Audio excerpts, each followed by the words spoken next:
Hello, everybody. Thank you very much for joining me again.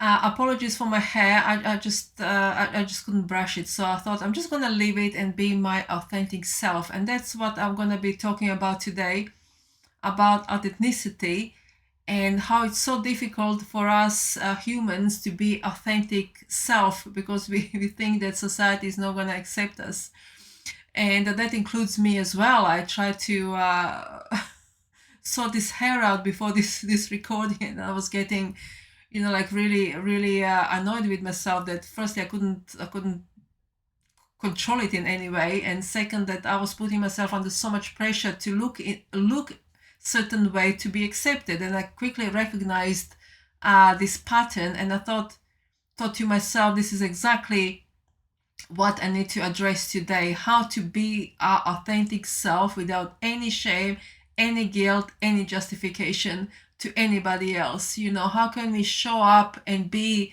respectful towards ourselves, so we don't kind of feel weird or shameful, or so we don't need to feel like we need to hide or be something that we are not, to be accepted.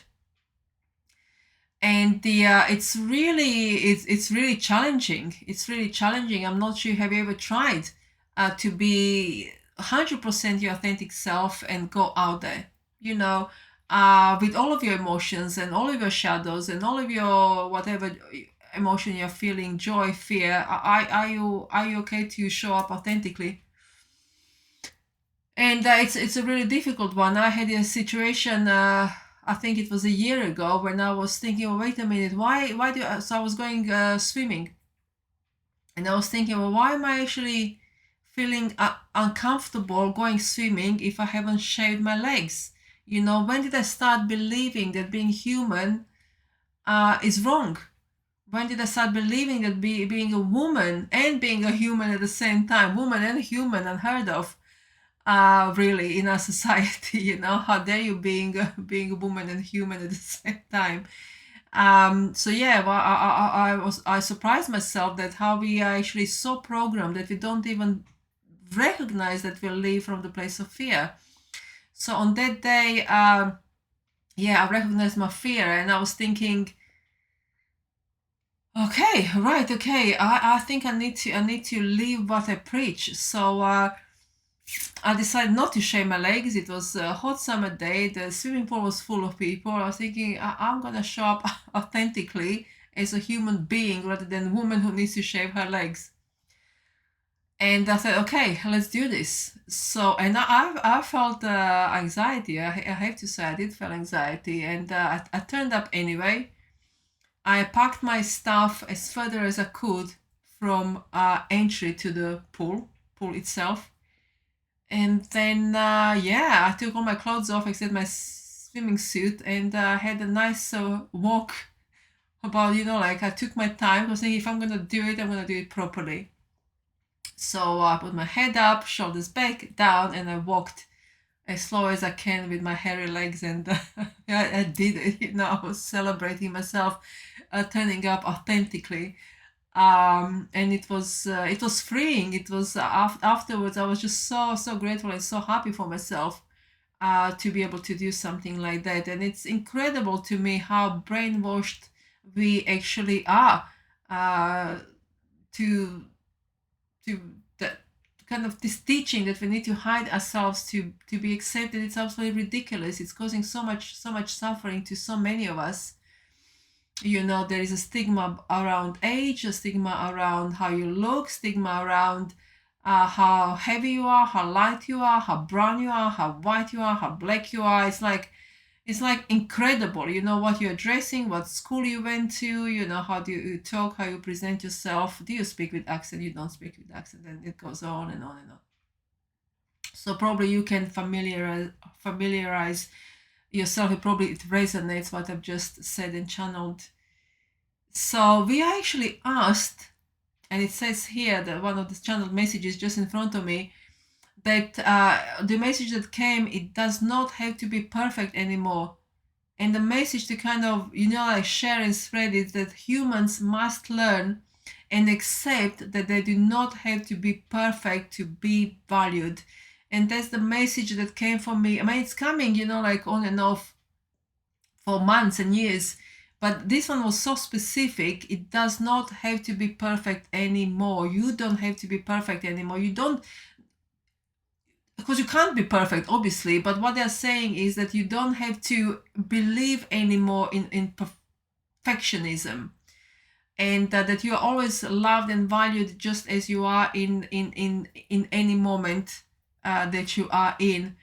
And it says humans must learn and accept that they do not have to be perfect to be valued and to be loved.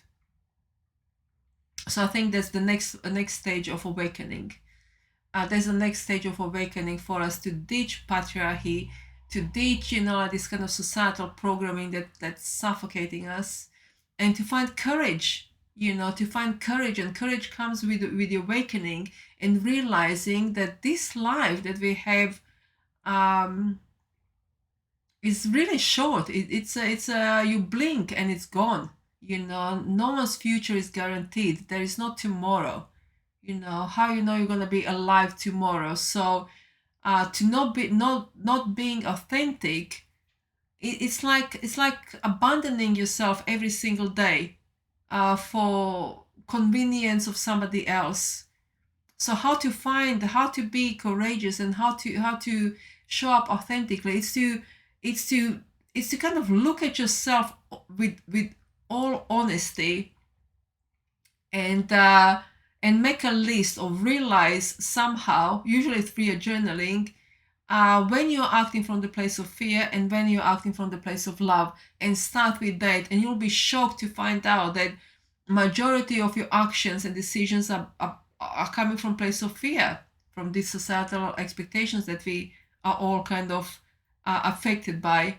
And when you start realizing it, you're gonna be like, oh my gosh, like in so much shock. But that's the moment for you to choose love and to show authentically for yourself, for your world, for your inner child, for this traumatic kid that you once was, if you did go through trauma, or this kind of false negative self-beliefs that you have about yourself, that you're not worthy, that you're not worthy of love, that you can't be loved, which is completely lie, because message is clear. It's here. Humans must learn and accept that they do not have to be perfect to be valued. They are loved. They're always loved. You're always loved. You're always loved.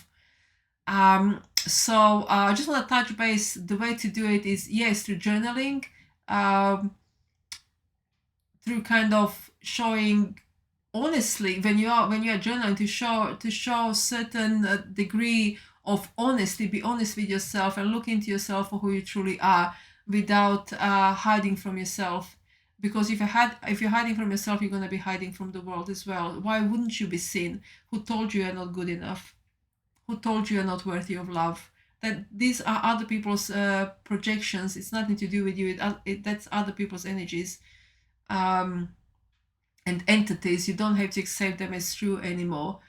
So ask yourself those deep questions. Why am I still believing those projections from other people, those memories? Why can't I choose to rely on myself on a good memory that I have? Why can't I believe that I'm worthy of trusting good memories, positive memories, happy memories? So that's your challenge, to kind of choose yourself and to show up for yourself every single day, every single minute, to show up for the inner child that you have, and to value yourself and respect yourself, and be kind to yourself and be courageous. You own it to yourself, to live this life, this short life, to live it as authentically as you possibly can. And that's going to be really liberating for you, and that's what I want for you. So I'm going to leave it there. That was passionate. That was really passionate. Thank you very much for joining me, and I'm looking forward to see you next time. Thank you so much. Go gently with yourself. Namaste.